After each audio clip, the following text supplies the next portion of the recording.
the central branch of the Brooklyn Public Library, designed like an open book, a statement that knowledge should be shared and accessible to all. The Soldiers and Sailors Arch, a Civil War monument honoring those who fought in a war waged for a new birth of freedom and the expansion of democracy itself. Prospect Park,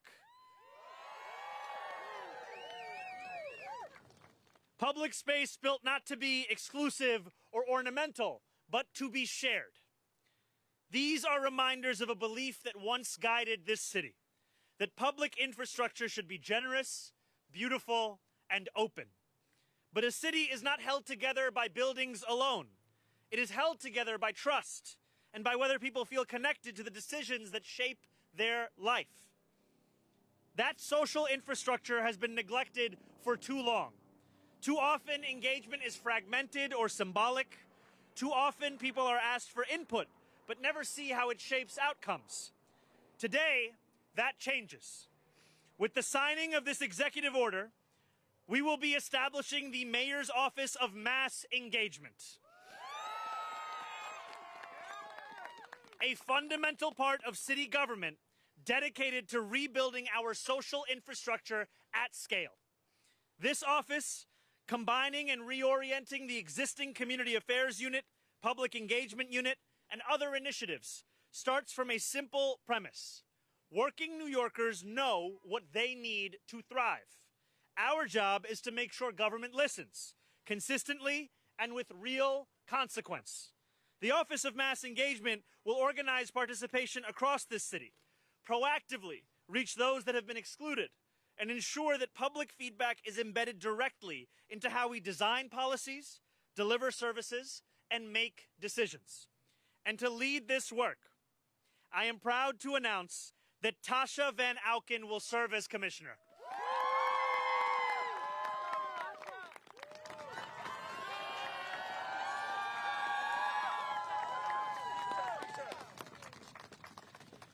Since President Obama's first campaign in 2008 to her leadership in New York City DSA, Tasha has spent more than a decade organizing at scale, developing leadership, building trust, and helping working people turn priorities into action. On our campaign, she mobilized more than 100,000 volunteers who knocked on more than 3 million doors.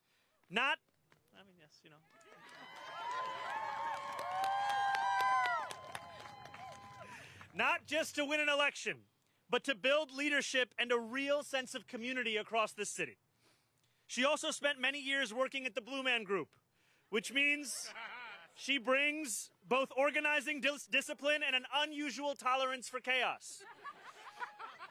The Office of Mass Engagement reflects how we intend to govern, with humility, openness, and a firm belief that democracy is strongest when it belongs to the people, not just in theory, but in practice. And we should be clear about how this work will be judged, not by how many meetings we hold or surveys we collect, but by whether people can see their voices reflected in the decisions that we make. Judge us by whether engagement changes outcomes. Just as past generations invested in the public spaces around us, this administration is investing in the civic fabric that holds our city together. And that same commitment to openness, participation, and rebuilding trust in our institutions guides how we approach every part of city government. That is why today I am also announcing that Ali Najmi will serve as chair of the Mayor's Advisory Committee on the Judiciary. Under Ali's leadership, this committee will take on a more public and engaged role, reaching beyond City Hall to the wider legal community, demystifying the judicial selection process, expanding who participates in shaping our courts, and ensuring that our city's judicial system applies the rule of law universally and does so without favor. This includes proactive engagement with legal services organizations, bar associations, and minority and affinity bars, with the goal of widening the pipeline and strengthening confidence in our judiciary. Ali is a civil rights and election attorney with deep experience in our local courts, a longtime Bar Association leader who has helped diversify the judiciary in Queens, and someone I've known and admired for more than a decade as a friend, an attorney, and a leader in this city. Tasha Van Auken, Ali, welcome to a new era in our city. I look forward to building it with you together.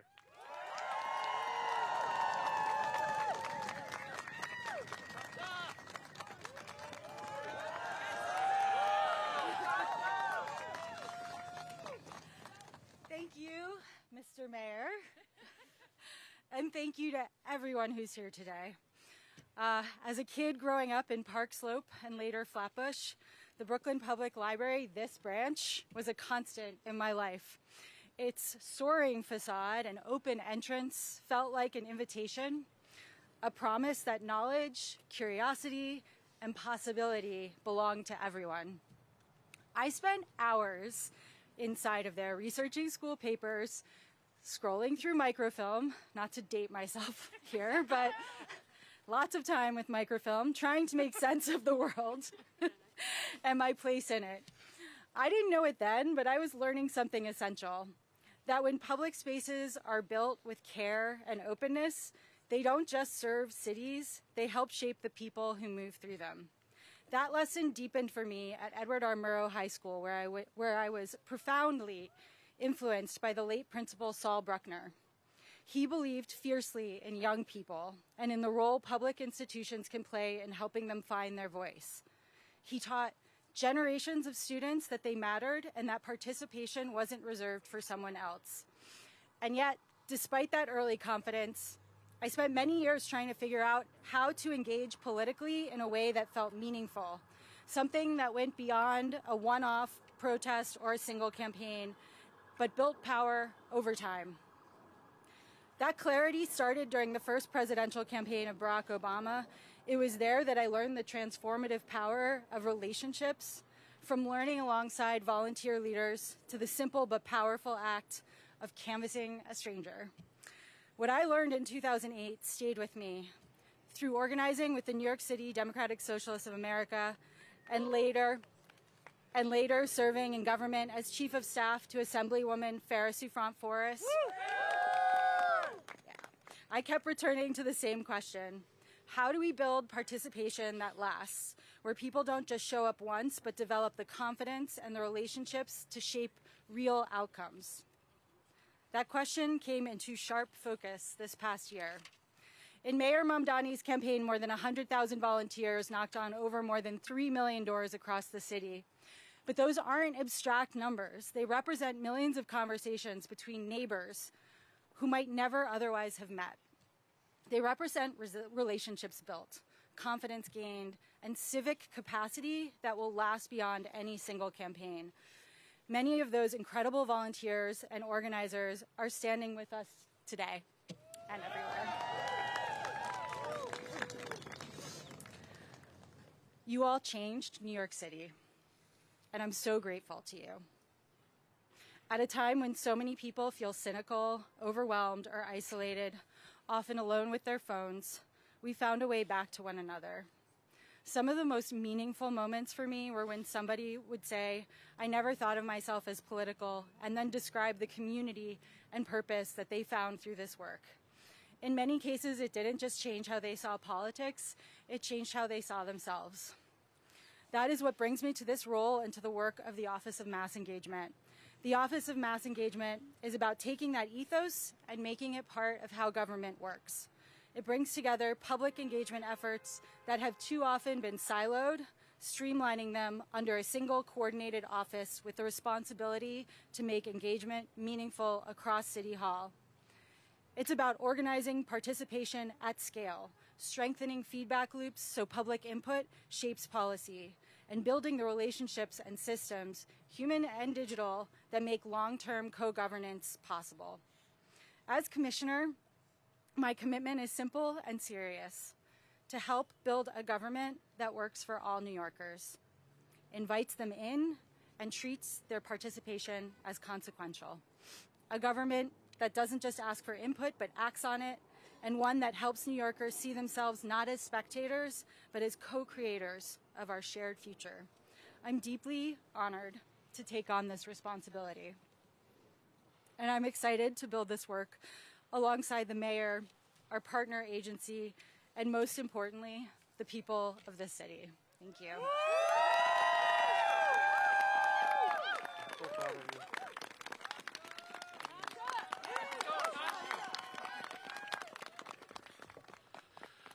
Assalamu alaikum. Good afternoon. Mr. Mayor, thank you for appointing me to be your chair of this advisory committee on the judiciary. As an attorney who has litigated in the courts of this city for 15 years, I know and I have seen firsthand the power that judges have on people, regular people, working people, and attorneys. And it is this committee's directive to find and recruit the best judges in the city of New York, the most qualified, the ones who understand what it means for people to appear before them in criminal court, in family court. And it is the directive of this committee to reach out to the wider legal community and to the attorneys who have toiled for indigent legal services, for the attorneys who have represented families, who have represented parents and children in family court, who have dedicated their life to making this city and this state a more just place. To those attorneys, I want to tell you that you have an opportunity to also become a judge, and that this committee will reach out to every nook and cranny of this legal community to encourage that we have the best, most robust, diverse applicant pool for the judiciary. Mr. Mayor, thank you for entrusting me with this service.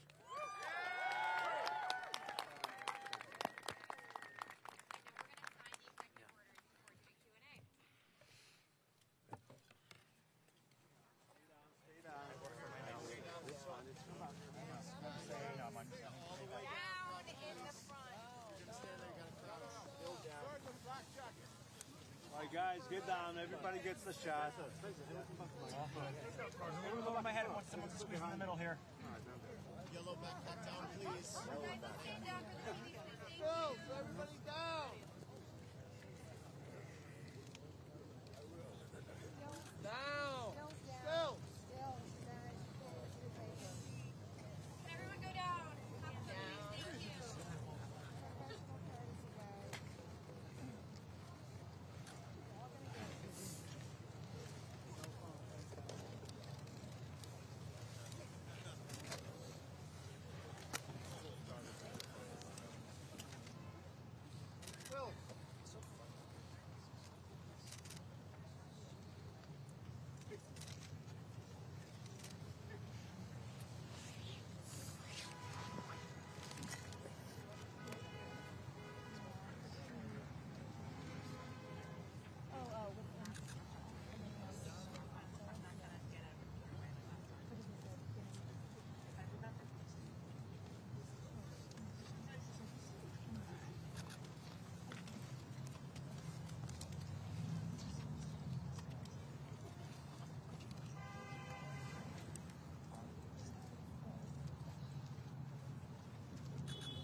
You okay back there? Yeah. Matt, you want me to move back? Matt? Talk to me.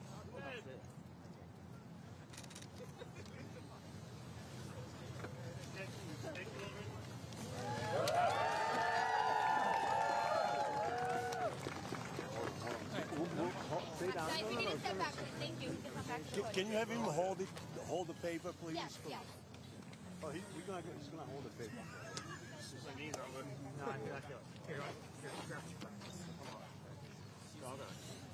And let's just do one still picture in the middle if possible. Can you hold the legislation? One still Mayor, picture. can you hold the legislation? Thank you. Here we go. One display, please. Everybody, here we go, guys. Down the middle, please. Thank you so much. Thank you. Down the middle. 4 TVs in the back. Great, thank you guys. All right, now we're going to take questions. Everyone can take 10 steps back, please. Thank you. Back, everyone, please. Back. Behind the Back to scenes. your back. Get back. Don't sit on me. I'm Andy's back. I'm sitting. Give me a second. I'm an old man. We're starting with about the two officers. All right, just before we start on topics, if we can have one last round of applause for Tasha Van Auken and Ali Najmi.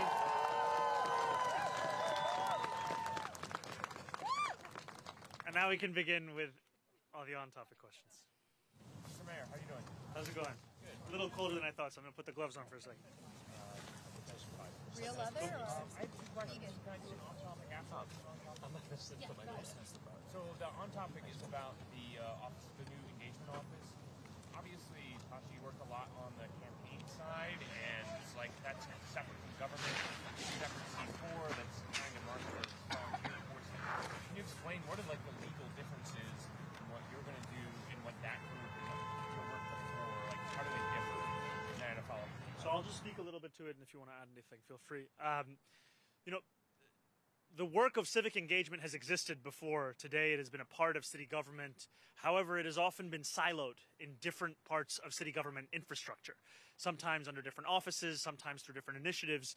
Part of the intent of this executive order is not just to create a new office of mass engagement, but also to cohere all of the work that is already being done into one place, so that we can ensure that it's not duplicative and it's actually fulfilling its intent. And then the other part of this is to transform what government deems to be acceptable when it comes to public engagement and outreach. Oftentimes, the outreach and engagement of city government is done with an intention to justify a decision that's already been taken. The point of this office is, however, to make decisions with a large part being what the public actually thinks about those decisions. And I can think of no one better than this New Yorker to my left, who fundamentally reshaped what so many across the city, including myself, thought was possible in terms of the engagement in a citywide race to bring more than 100,000 people out to knock on doors and make phone calls. Do you want to add anything? You can always go for it. Sounds good. So what's the budget for this new office? And then also, is this, I know today is just day 2, but is this also a way to ensure that you are able to keep everybody engaged so you can get reelected again? I have to tell you, this is done with the intention of delivering for New Yorkers today, delivering for New Yorkers every single day. And I think what is so critical is that we have an opportunity in this moment where New Yorkers are allowing themselves to believe in the possibility of city government once again. That is not a belief that will sustain itself in the absence of action, in the absence of actually delivering for them. And so it is right now, in a moment like this, where we need to institute this kind of an office, this kind of an approach. And I would also say there is a through line between the actions taken to establish this new office and also the appointment of Ali Najmi in leading the recruitment and outreach efforts for our judicial system. Because too often, the ability for a New Yorker to become a judge has been determined by who they know as opposed to the work that they do. And what Ali is going to bring forth is a newfound focus on ensuring that not only does our judicial system reflect the city that it serves, but also that it reflects a commitment to excellence and an application of the law in a universal manner. How many employees? Will they be civil service or will they be appointees? There are a number of employees within this office that are already working for the city within previously existing offices, and then the specifics of how it will expand beyond that is something that we will be sharing later. I was talking to Sal Albanese this morning, and he said one of your best qualities is you're a really good listener. It's very kind of him. With respect to this new agency, can you give us an example of a time where you spoke to the public or a group of stakeholders and it made you change your mind on a certain policy or issue? You know, a few years ago, I was an assembly member conducting a number of meetings on the MTA. My chief of staff, L. Bisgard Church, and I were looking to put together a campaign in Albany that would look to fix the MTA. And so we had meetings with journalists, meetings with policy experts, meetings with MTA officials themselves. It was actually an MTA official who told me in one of those meetings that if you really cared about equity, you would focus more on the bus. And it was soon after in a meeting that I had with a friend of mine, Alicia Singh, who brought up the fact that in order to deliver not only in terms of economic relief, but also in terms of public safety, this would mean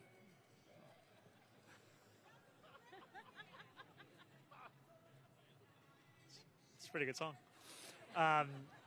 This would mean also making buses free.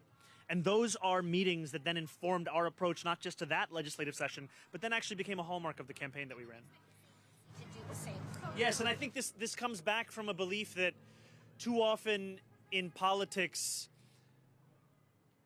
there is a temptation to pretend as if you have all the answers already, when in fact there is no New Yorker that has a monopoly on the answers that this city is asking questions towards. We need to have leadership and a city government that knows the answers to the most pressing questions, big and small in this city, could come from New Yorkers themselves. The answers to the very questions that are flummoxing so many in the highest levels of government could in fact be answered by those that we are currently walking past or overlooking or not even listening to. And what I so love about Tasha and her work is that she sees within each person a potential to be that leader. She gives them not only the room to grow, but the belief that they can and they must grow. And that is also something that we have to deliver for New Yorkers at large. Hi, Darla Miles, Channel 7. Yes, how are you? Congratulations, day one. Thank you very much. Good to see you. This is obviously a massive undertaking, right? Coalescing all of these individual agencies in such a large city government. On a granular level, what can you tell New Yorkers right now of what that process of streamlining that is going to look like? And then on, after you already have these strategic initiatives, but when they should actually expect to see something, what a timeline might look like, what the infrastructure might look like right now, and then what that timeline might be, where people can actually become involved and see some results. Absolutely. So I think first and foremost, this has an immediate impact in terms of restructuring city government itself, where we are taking these existing initiatives and agencies, bringing them together, and that is something that will change from today. And then it will change in terms of what we expect of ourselves and how we start to engage with the public at large. And that's partially why I said we should not be measured on the number of meetings we hold or the number of surveys that are filled out. We should in fact be measured by the way in which we incorporate that feedback into the decisions that we make. And that's something that I look forward to working with my commissioner on, to ensure that New Yorkers feel a difference in this era of New York City government as opposed to are just told about that difference. Thank you very much. Off topic as well, yeah. This one's still on topic. Great, that's okay. I have a question for the commissioner. Do you plan, so you're going to be getting feedback from New Yorkers to incorporate into city government, but the mayor also has this huge agenda that's going to need support from other levels of government, and there's been discussion of using DSA and using this mass volunteer movement that you've built to pressure the governor to support some of these initiatives like taxing the rich. Is that going to be part of this office? And then I just re-up Bernadette's question about the budget and how much staff are you going to have? So I'm going to demand the world from Tasha in her new position as the commissioner of the Office of Mass Engagement. And I'm also going to give her more than 5 minutes before she gets into the position to have to answer some of the specifics around budget and personnel, though I do assure you that this is going to be an office that will have the backing of myself as the mayor of this city. And yesterday, I think it was yesterday, the inauguration, I mentioned in my speech that let us not allow victory to become an invitation to turn off the news. We have seen sometimes in our politics a description of success as the ability for Americans to return back to their lives. We want to make clear that our successes will be achieved together with the New Yorkers who brought us to this point and all others that call this city their home. And so that means that our agenda is not one that is going to be fought for simply behind the closed doors of city and state government, but rather one that the very New Yorkers who are here today and those that are hard at work across the city will be a part of advocating for. Because it is those New Yorkers that actually determined this agenda in the first place. And it is those New Yorkers who will be alongside us as we not only fight for this, but win this. Hi, Mr. Najmi. Congratulations. Jesse Edwards at Hellgate. I would like to know what are you looking to do in this position that you couldn't do from the Queen's Committee position? Thank you. Actually, I was never in Queens and in other counties. There's an elected process, and here with the Mayor's Committee as chair, we will have the ability to recruit from people citywide and affect courts citywide, criminal court and family court. And what we will be able to do is have a system that's in place that will judge people on the merits of their experience, their qualifications, their commitment to public service, and we will be able to appoint many, many judges. And to have that breadth and that reach citywide is very different. What's most broken about the system right now? Not enough people know about this system. Not enough people know about the Mayor's Advisory Committee on the Judiciary, how to apply, and not enough people historically have had confidence that if you were not the well-connected or you were connected to a judge already, that you could be a judge. But in fact, in this administration, the people who never thought they could be a judge but deserve to be one will finally have that chance. Hi, good afternoon. Good afternoon. I'm Jan Tellez for the Agencia F News. Can you say your name one more time, sorry? Jan Tellez. Jan Tellez? Yes. Nice to meet you.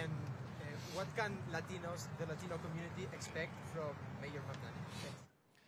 You know, I would not be standing here before you as the mayor of this city were it not for the Latino New Yorkers across the 5 boroughs. Latino New Yorkers, a majority of them supported us in the primary. We saw that only continue in the general. And what I've heard from so many Latino New Yorkers is a feeling that not only do they not see themselves within city government, but they don't also see their own struggles in city government, and the focuses of that government, and the priorities of that government.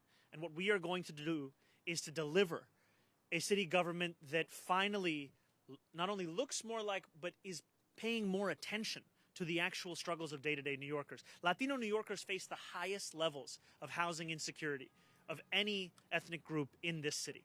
When we are talking about the affordability crisis, it is hitting Latino New Yorkers at a disproportionate rate. And so when we talk about the necessity of freezing the rent for more than 2 million rent-stabilized tenants, when we talk about the urgency of making the slowest buses in America fast and free, and when we talk about the importance of transforming what is currently a $22,500 a year expense to send a child to childcare, that is going to be critical in ensuring Latino New Yorkers can stay in this city.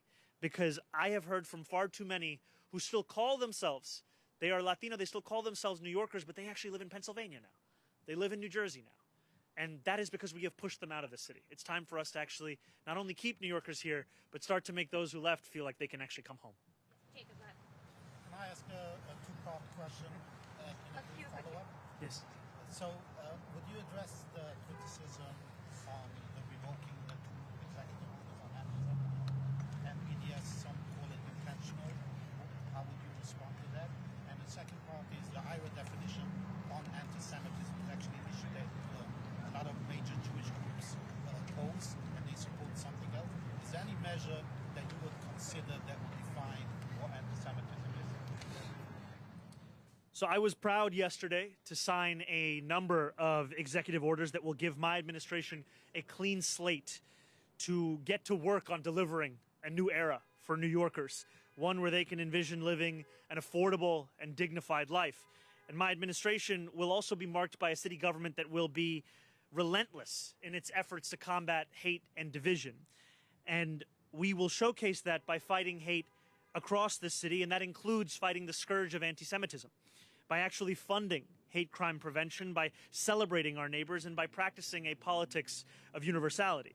And when we speak about the IRA definition that you asked about, protecting Jewish New Yorkers is going to be a focus of my administration. And I also know that a number, as you said, of leading Jewish organizations have immense concerns around this definition. And so what we will do is actually deliver on our commitment to protect Jewish New Yorkers in a manner that is able to actually fulfill that.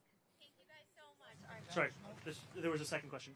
You say it wasn't intentional, that this was on day one? In the first executive order, you, as the new mayor of a city, have to sign a continuation of all prior executive orders or a revocation or an amendment of all of them.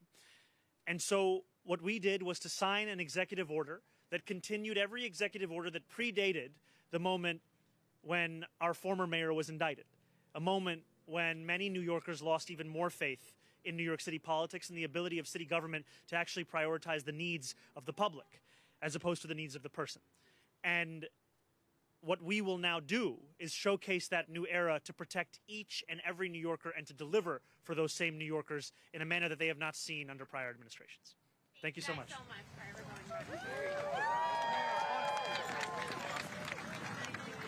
Guys, we have to. We never. I'm driving miles from it.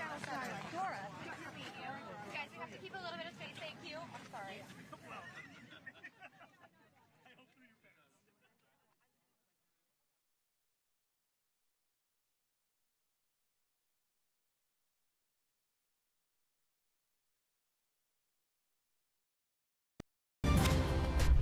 This has been breaking news.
This is CBS News, New York. Good afternoon. I'm Cindy Hsu. Now on air and streaming on CBS News New York.